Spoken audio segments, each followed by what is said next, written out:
After the opening, we come to the middle game. Okay?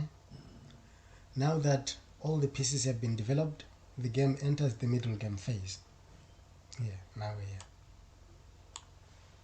And in the middle game, the players are required to form a plan. And there are two ways of doing this. One, you have to find an object of attack, like this. And two, you have to attack that object with your pieces. Like see, these objects, you attack them with pieces, like that. So this forces the opponent pieces to defend, instead of those pieces to fight for squares with you.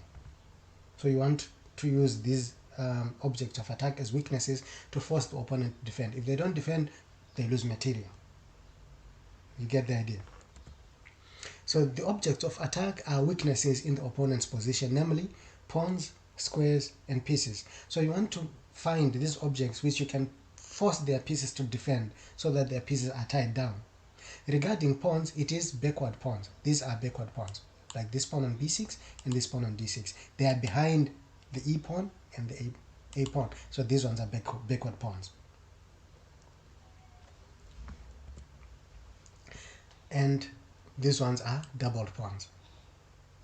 And these are also isolated. They are on their own. There are no pawns on this side, and so an isolated pawn is no pawn on either side. So anyway, just this one on the A file, so there is no pawn on the B file.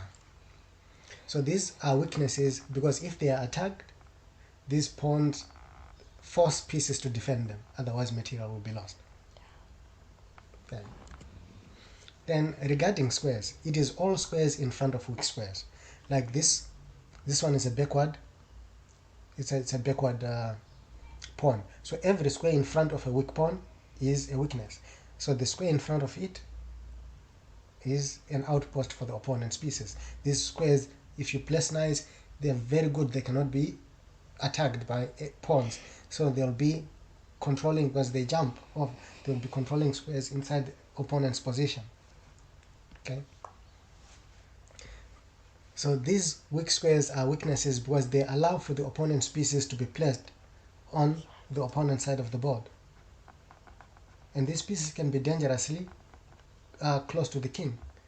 This is because in chess, an attacking piece is a piece that can give check to the opponent's king in 2 moves or less. For example, this one, if it takes here, check. If it goes here, check. So this is dangerous. And regarding pieces, it is all undefended pieces. For example, this one has no defender. And it is also higher valued pieces like this, which can be attacked by lower valued pieces like this one. If you cannot ignore this attack because you lose material, this pawn wants to capture